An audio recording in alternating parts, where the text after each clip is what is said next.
Triangle. तो त्रिभुज के बारे में बताया गया था। त्रिभुज जिसमें तीन भुजा होती है। त्रिभुज क्या है? जिसमें तीन भुजा होती है। कह सकते हैं, बस तुरंत रिवीजन हो जाएगा। तीन भुजाओं से घिरी हुई आकृति को त्रिभुज कहा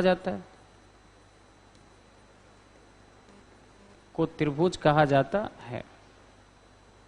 इसमें तीन भुजा है, ये ए है, ये बी है और ये सी है। तो तीन भुजा ए के सामने यहाँ ए है, बी के सामने ये बी साइड है और सी के सामने ये साइड की लंबाई क्या है? सी है।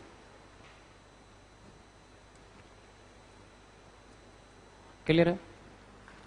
दिख रहा है सभी को? देखने में तो कोई परेशानी नहीं है, ठीक है। तो तीन भुजाओं से घिरी हुई आकृति को क्या कहते हैं? त्रिभुज कहते हैं। इसमें पिछले क्लास में और बताया गया था कि किसी भी त्रिभुज में, तीन भुजा है ए बी सी, किसी भी त्रिभुज में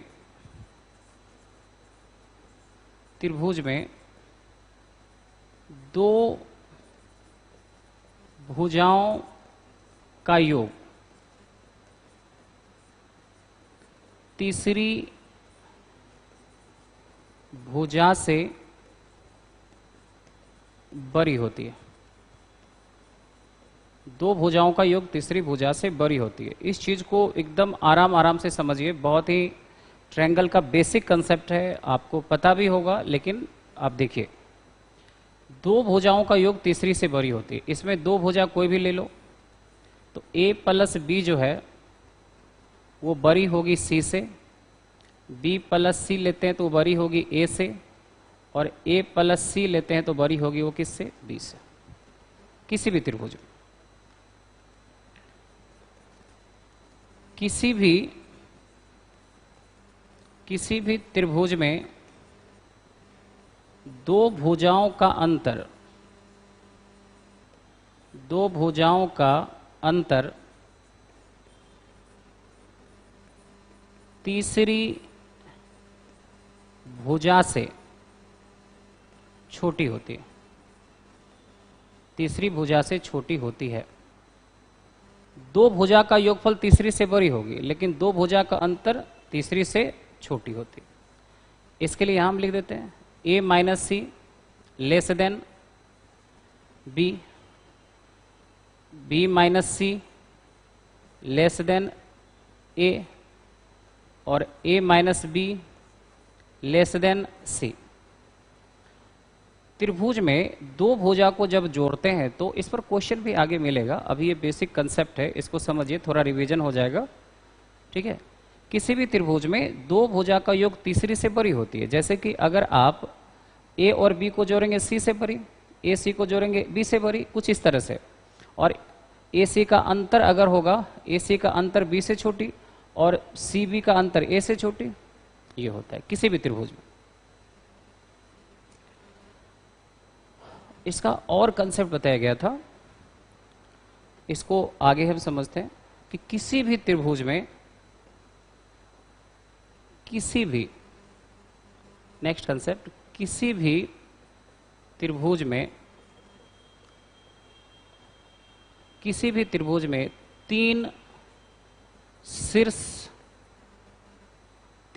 वर्टेक्स होता है। शीर्ष होता है वर्टेक्स, तीन शीर्ष, तीन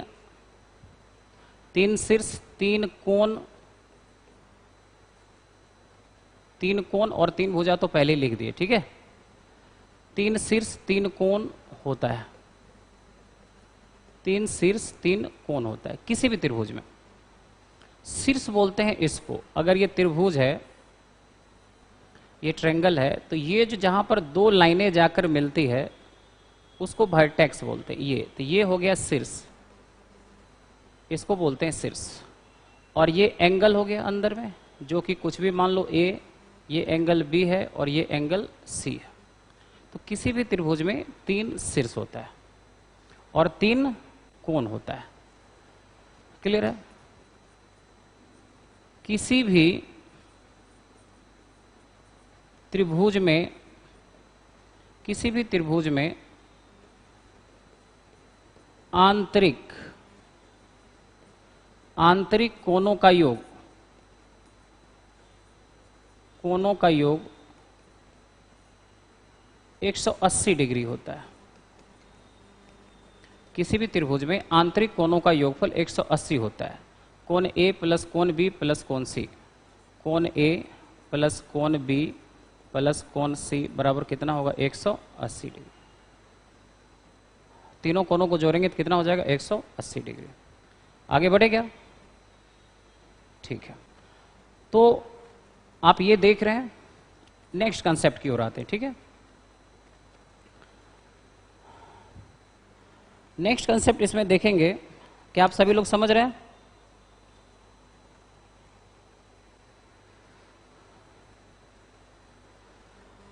और इस चीज को थोड़ा सा हम प्रूफ भी कर दे रहे हैं।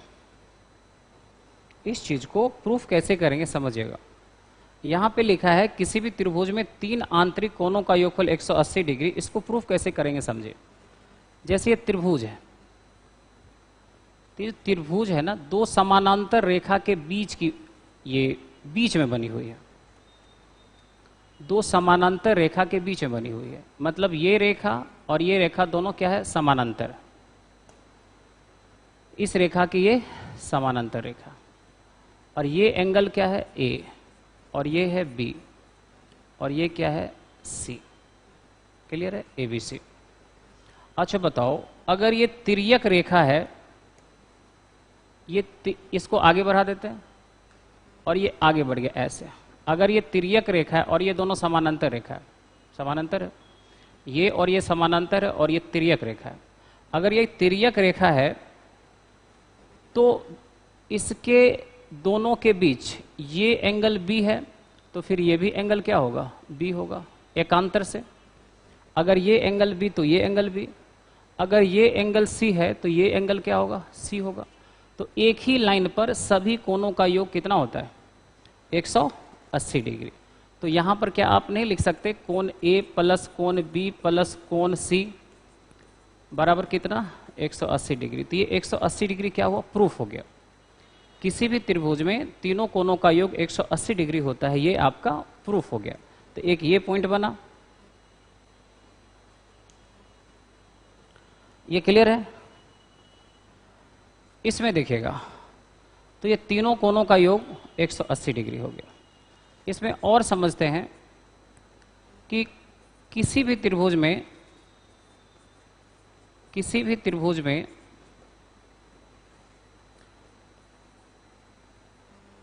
बहिष्कोण, बहिष्कोण सामने के दोनों अंतः कोणों के योग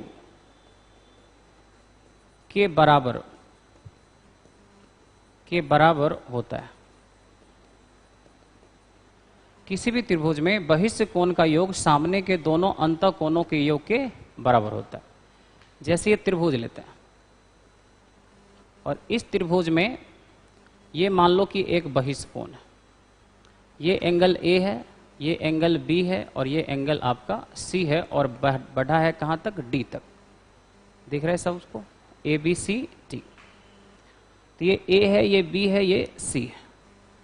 तो यहाँ पर ये जो बहिष्ठ कोण है, ये बहिष्ठ कोण सामने के ये दोनों अंतः कोणों के योग के बराबर होता है किसी भी त्रिभुज में। मतलब इस जगह पर अगर ये अल्फा है और ये बीटा है तो लिखा जाएगा इस जगह पर अल्फा बीटा, और ये थीटा है तो थीटा बराबर हो जाएगा अल्फा प्लस बीटा।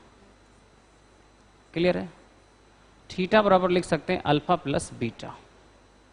किसी भी त्रिभुज में ये जो बहिष्कोण है सामने के ये दोनों अंत कोणों के बराबर होगा।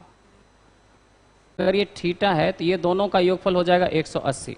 तो 180 माइनस ए प्लस बी, यहां से लिखते हैं 180 माइनस ए प्लस बी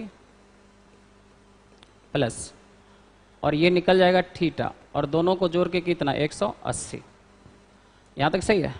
ये 180 180 कैंसिल, तो क्या लिख सकते हैं, ये ए माइनस बी उधर जाएगा, तो थीटा बराबर हो जाएगा ए प्लस बी, और थीटा बराबर ये क्या है बहिष्कोण। तो ये तो प्रूफ हो गया।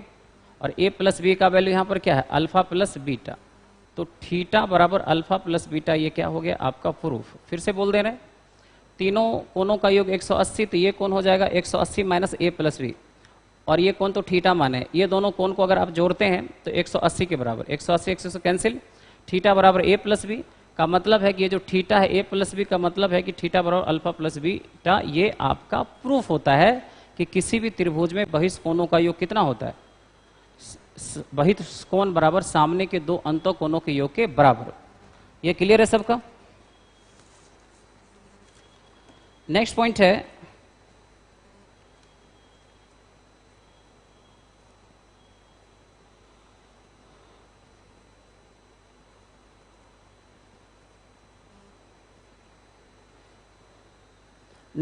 है क्या ये सबको क्लियर है?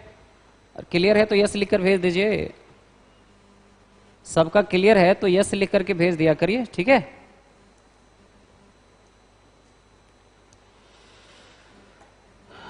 यस लिख करके भेजा करिए। इसको कई तरह से प्रूफ किया जा सकता है, और भी इसको प्रूफ करने का तरीका है। ऐसा नहीं कि बहिष्कोण का योग जो है बस इतना ही हो जाएगा, इसको और भी तरीके से प्रूफ किया जा सकता है, ठीक है। चलो आगे बढ़ते हैं। अब नेक्स्ट पॉइंट हमारा है, किसी भी त्रिभुज में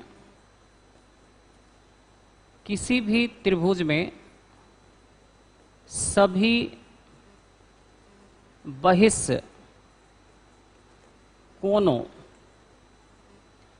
बहिष्कोणों का योग 360 डिग्री होता है। अब देखो आज का क्लास बहुत इंपॉर्टेंट है। आज के क्लास में जो भी बेसिक चीज बता रहे हैं ना, इसी से आपका क्वेश्चन बनेगा। आपको किसी तरह का क्वेश्चन बनाने में कोई कंफ्यूजन नहीं रहेगा। इसलिए आज का जो क्लास है ना, उसको थोड़ा ठीक से आप करिएगा, ठीक है। तो किसी भी त्रिभुज में सभी बहिष्कोणों का योग 360 डिग्री होता है। ये लेते हैं, एक इधर बढ़ाओ, एक ऐसे बढ़ाते हैं, और ये भुजा ऐसे बढ़ा, ये भुजा ऐसे बढ़ेगा, तो बहिष्कोण बन गया। यहां ए है, यहां बी है, और यहां सी है, यहां सी है, ए बी सी है। तो यहां पर क्या होगा, ये जो एंगल होगा ये बहिष्कोण है, और ये अंदर वाला एंगल क्या माने आप, बी माने। बी है तो ये हो जाएगा 180 माइनस बी, क्योंकि एक ही लाइन पर ये एंगल और ये एंगल का योग 180 थी। ये तो बी माने हैं आप, बी है तो घट जाएगा ये, वो तो आपने बी माना है, क्लियर है।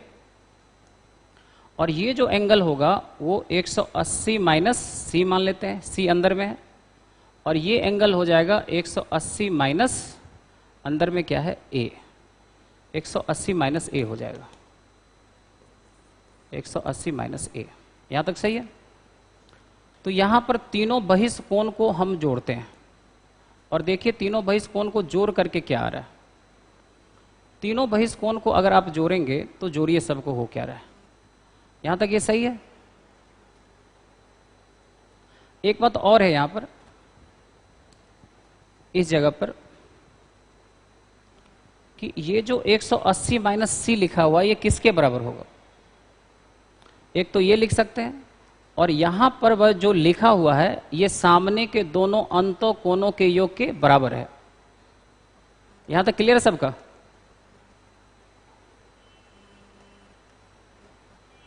इसको और कैसे सोच सकते हैं, यहां जो एंगल है ये बहिष्कोण है, और सामने के दोनों अंतों कोणों के योग के बराबर। तो यहां पर हम क्या लिख सकते हैं, इसको a प्लस बी, ये a प्लस बी हो जाएगा, सामने के दोनों अंत कोणों के योग के बराबर, क्योंकि ये बहिष्कोण है। और ये बहिष्कोण जो है सामने के इस दोनों अंतःकोण के बराबर, तो यहां लिख सकते हैं a प्लस सी, यहां c है और यहां a है, और ये बहिष्कोण सामने के ये दोनों अंतःकोणों के बराबर, यहां लिख सकते हैं b प्लस सी। अब तीनों बहिष्कोण को जोड़ना आसान है, जोड़ देते हैं। इसको लेंगे b plus C, b plus C plus b plus C plus a plus C plus a plus b, सबको जोड़ेंगे 2a plus 2b plus 2c, दो common a plus b plus C. a plus b plus C त्रिभुज में आपको पहले से ही पता है कि तीनों आंतरिक कोणों का योगफल क्या होगा, 180 डिग्री, ये 180 होता है। तो यहाँ 180 पुट कर देंगे तो 2 मल्टीप्लाई 180 डिग्री बराबर हो जाएगा 360 डिग्री। तो इस तरह से प्रूफ हुआ कि किसी भी त्रिभुज में तीनों बहिष्कोण का योग होता है 360 डिग्री। किसी भी त्रिभुज में तीनों बहिष्कोण का योग होता है 360 डिग्री। क्या ये क्लियर है सभी का? किसी को कोई प्रॉब्लम तो बताइएगा। किसी भी त्रिभुज में तीनों बहिष्कोणों का योग होता है 360 डिग्री, ये चीज आपको हो गया प्रूफ। सही है। अब इसमें और कुछ टर्म है, उसको हम लोग समझते हैं।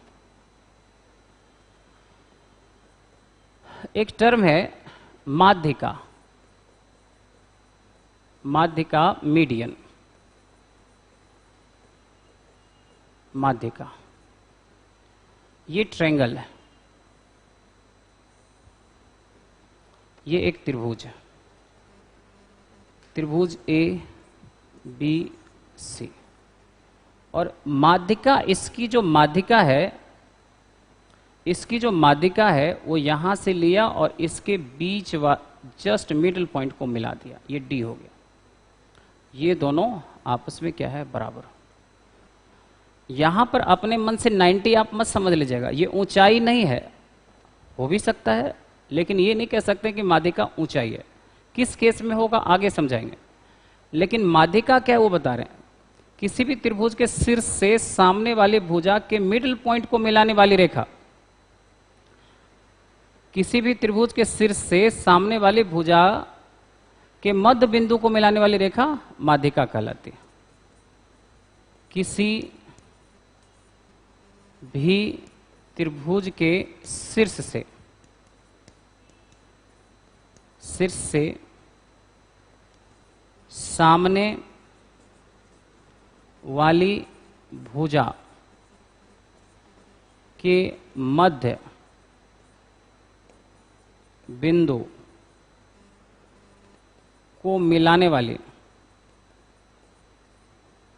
को मिलाने वाली रेखा माध्यिका कहलाती है। किसी भी त्रिभुज के शीर्ष से सामने वाली भुजा के मध्य बिंदु को मिलाने वाली रेखा माध्यिका कहलाती है। तो आप यहां अपने मन से ये नहीं कह सकते कि बी डी बराबर डी सी, सॉरी, यहां पर बी डी बराबर डी सी होगा, चूंकि किसी भी त्रिभुज के यहां अपने मन से 90 नहीं कह सकते, लेकिन ये दोनों तो आपस में बराबर ही होगा, क्योंकि त्रिभुज के शीर्ष से सामने वाली भुजा के मध्य बिंदु को मिलाने वाली रेखा है। तो बी डी बराबर क्या लिख सकते हैं यहां पर, डी सी। और किसी भी त्रिभुज में 3 माध्यिका हो सकते हैं, इधर से भी मिला सकते हैं ये बराबर, और इधर से भी इसको इधर मिला दे सकते हैं, ये भी क्या हो जाएगा, बराबर। तो किसी भी त्रिभुज में 3 माध्यिका हो सकती है। तो हम यहां पर लिख सकते हैं किसी भी त्रिभुज में 3 माध्यिका होती है, मतलब 3 माध्यिका होती है या हो सकती है। किसी भी त्रिभुज में 3 माध्यिका मैक्सिमम हो सकती है। आगे बढ़े, ये पॉइंट क्लियर है सबका? क्लियर है? कोई दिक्कत है तो बोल सकते हैं। तो माध्यिका क्लियर है। अब हम समझेंगे एल्टीट्यूड, हाइट, परपेंडिकुलर। तो ये माध्यिका हो गया। आगे बढ़ते हैं, एक समझते हैं ऊंचाई। इसको बोल सकते हैं लंब, ठीक है, ऊंचाई या लंब। जस्ट एक मिनट,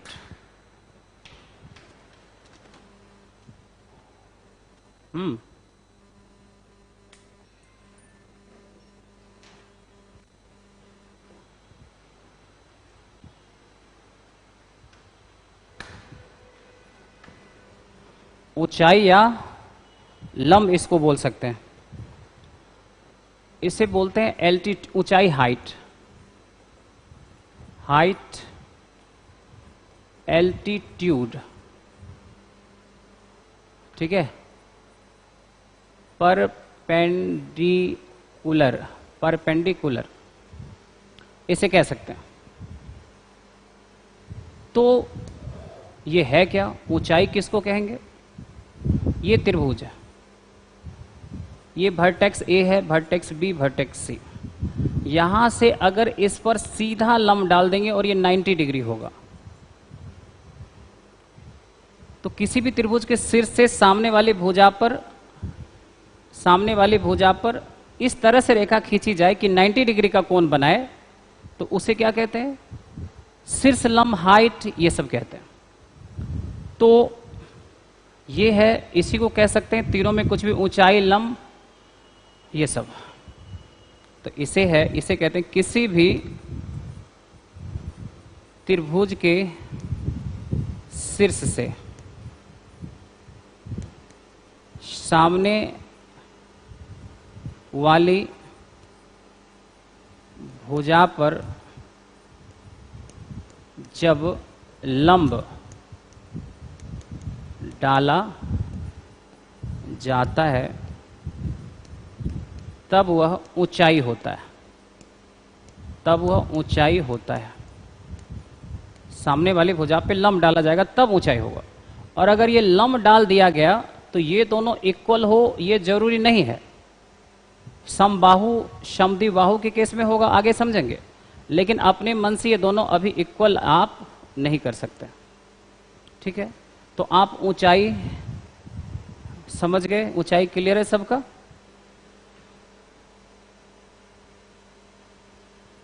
आगे बढ़े क्या? तो किसी भी त्रिभुज में, किसी भी त्रिभुज में तीन अलग अलग ऊंचाई, तीन अलग अलग ऊंचाई हो सकती है। मतलब इससे जब इस पे लंब डालेंगे तो ये अलग हो सकता है, इससे जब लंब डालेंगे तो अलग अलग अलग हो सकती है। ये भी अलग हो सकती है और ये भी अलग हो सकती है। मतलब विषमबाहु के केस में ये अलग अलग हो सकता है, समबाहु के केस में सेम होगा, वो अलग है। लेकिन अलग अलग हो सकती है किसी भी त्रिभुज में। ये क्लियर है? इसमें और भी टर्म है, इसको आप लिखिए, फिर हम आगे बात करते हैं। क्या आप समझ रहे हैं सही से?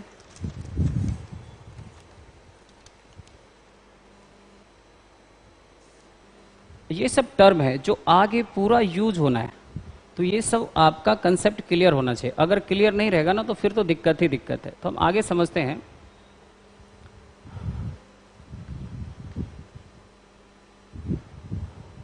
कोण समद्विभाजक, कोण समद्विभाजक, एंगल बाइसेक्टर,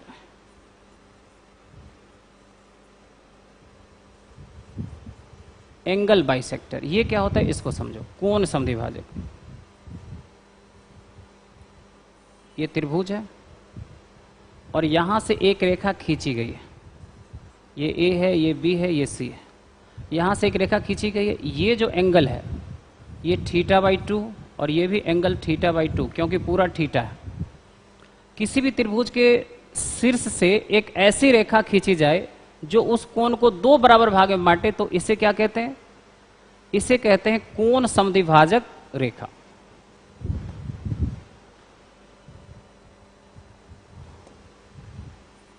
किसी भी त्रिभुज के शीर्ष से सामने वाली भुजा पर ऐसी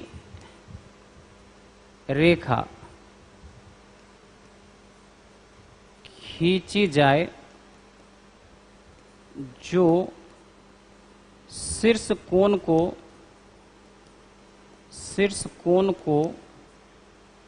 दो बराबर भागों में बांट दे। किसी भी त्रिभुज के शीर्ष से सामने वाली भुजा पर ऐसी रेखा खींची जाए कि शीर्ष कोण को दो बराबर भागों में बांट दे, तो उसे क्या कहते हैं? कोण समद्विभाजक रेखा कहते हैं। बांट दे तो उसे कोण, यहां लिखते हैं, उसे कोण समद्विभाजक रेखा कहा जाता है। उसे कोण समद्विभाजक रेखा कहा जाता है। आगे बढ़े। और पॉइंट है, किसी भी त्रिभुज में तीन कोण समद्विभाजक रेखा हो सकता है। किसी भी त्रिभुज में तीन कोण समद्विभाजक रेखा हो सकता है। इस तरह का तीन रेखा हो सकता है। एक इधर से भी डाल सकते हैं, एक इधर से भी डाल सकते हैं। ये किसी भी एंगल में तीन कोण समद्विभाजक रेखा हो सकता है।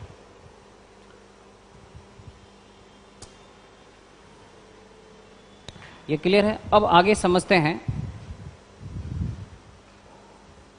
लंब समद्विभाजक रेखा। लंब समद्विभाजक रेखा, परपेंडिकुलर बाइसेक्टर।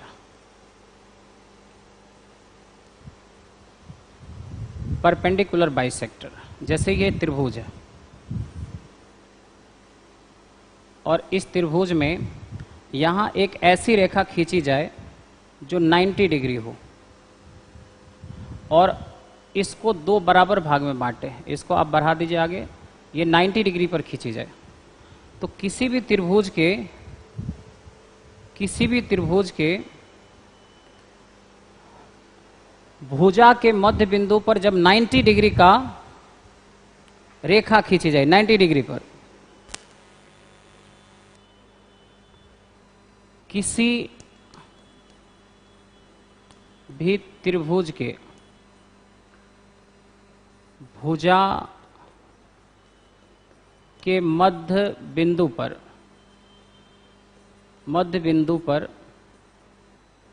90 डिग्री के कोण पर रेखा खींची जाए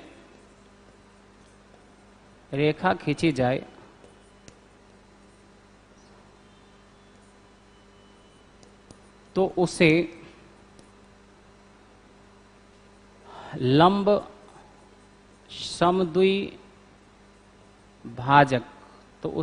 समद्विभाजक रेखा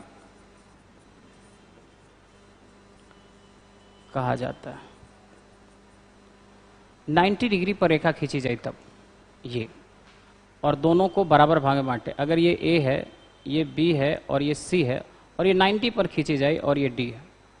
यहां से भी अगर 90 पर एक रेखा खींची जाए और यहां से भी एक 90 पर रेखा खींची जाए, ये तीनों एक पॉइंट पर मिले ना मिले कोई फर्क नहीं पड़ता है। अगर त्रिभुज विषमबाहु है तो नहीं ही मिलेगा। तो 90 डिग्री पर खींची जाए तो उसे कहते हैं लंब समद्विभाजक। और किसी भी त्रिभुज में तीन लंब समद्विभाजक रेखा हो सकता है। ठीक है। किसी भी त्रिभुज में तीन लंब समद्विभाजक रेखा हो सकता है। यहाँ तक क्लियर है सबका? तो ये क्लियर है।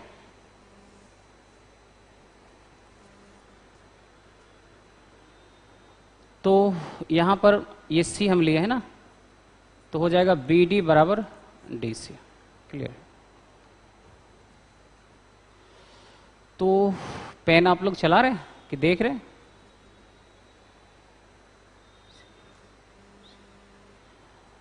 देखो नेक्स्ट है, नेक्स्ट हम लोग समझते हैं सीवीएन क्या है। सीवीएन,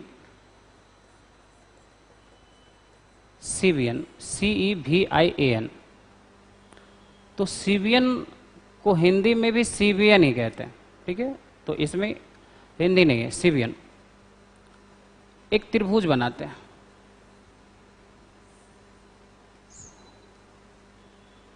एक त्रिभुज ले लो। क्लियर है? एक त्रिभुज लेते हैं ABC, और त्रिभुज के शीर्ष से सामने वाली भुजा को मिलाते हैं। त्रिभुज के शीर्ष से सामने वाली भुजा को मिलाते हैं। बस मिलाना है। यहां मिलाया D पॉइंट है, यहां मिलाया E पॉइंट, यहां मिलाया F पॉइंट, यहां मिलाया G पॉइंट। ये सभी को सीवीएन कहा जाता है। ये सारे रेखा जो सीवीएन, सिंपल है, किसी भी त्रिभुज के शीर्ष से सामने वाली भुजा के मध्य बिंदु को किसी भी त्रिभुज के शीर्ष से सामने वाली भुजा को मिलाने वाली रेखा सीवीएन कहलाती है। वो कहीं भी हो सकता है। तो हम लिखते हैं किसी भी त्रिभुज के शीर्ष से सामने वाली भुजा के सामने वाली भुजा को मिलाने वाली रेखा, मिलाने वाली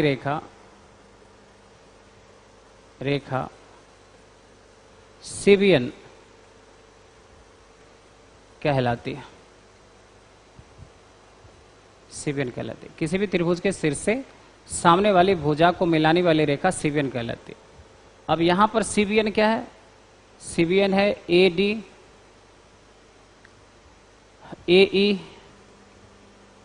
AF, AG, ये सभी क्या है? सीवीएन का एग्जाम्पल है। अब क्वेश्चन ये बनता है कि क्या माध्यिका जो है, माध्यिका सीवीएन है, एंगल बाई सेक्टर सीवीएन है, समझ रहे हैं? तो किसी भी त्रिभुज की जो माध्यिका है, माध्यिका भी शीर्ष से सामने वाली भुजा को मिलाते हैं। माध्यिका क्या है? शीर्ष से सामने वाली भुजा के मध्य बिंदु को मिलाते हैं, माध्यिका भी सीवीएन हो जाएगा। एंगल बाई सेक्टर होगा, कोण समद्विभाजक, वो भी हो जाएगा। कोण समद्विभाजक रेखा, कोण समद्विभाजक रेखा, ये भी सीवीएन है। कोण समद्विभाजक, कोण को जब दो बराबर भाग में बांटने वाली जो रेखा, ये भी सीवीएन है। क्या ऊंचाई सीवीएन है? हाँ, ऊंचाई भी सीवीएन है, क्योंकि यहां से चला यहां परपेंडिकुलर हुआ। क्या लंब समद्विभाजक सीवीएन होगा? तो जरूरी नहीं है, क्योंकि जब यहां से 90 डिग्री खींचेंगे तो शीर्ष से निकल भी सकता है, नहीं भी निकल सकता है। जो लास्ट टाइप बताया गया था परपेंडिकुलर बाइसेक्टर, तो वो हो भी सकता है, नहीं भी हो सकता है। क्योंकि ये अगर मान लो हम यहां से 90 खींचे तो हो सकता है कि शीर्ष से नहीं निकले। तो ये सभी क्या है? सीवीएन है। ये सभी याद रख लेंगे, सीवीएन है। ये सभी सीवीएन है।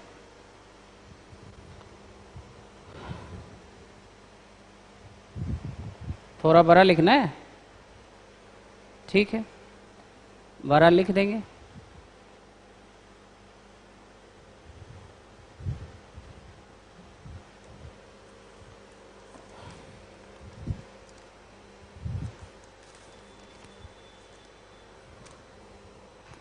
अब देखो जो नेक्स्ट क्लास होगा ना, तो नेक्स्ट क्लास में हम बात करेंगे ट्रायंगल पर, कि ट्रायंगल कितने प्रकार के होते हैं, साइड के आधार पर, कोण के आधार पर, ठीक है। और उसके बाद फिर नेक्स्ट क्लास में ही हम क्वेश्चन पर भी आ जाएंगे। फिर हम लोग देखेंगे लंब केंद्र क्या है, परिकेंद्र क्या है, अंतः केंद्र क्या है। तो ये जो बेसिक चीज़ है ना, बेसिक चीज़ को आप ठीक से समझिए, क्योंकि अगर आप ठीक से नहीं समझेंगे तो फिर आगे क्वेश्चन बनाने में आपको प्रॉब्लम होगी।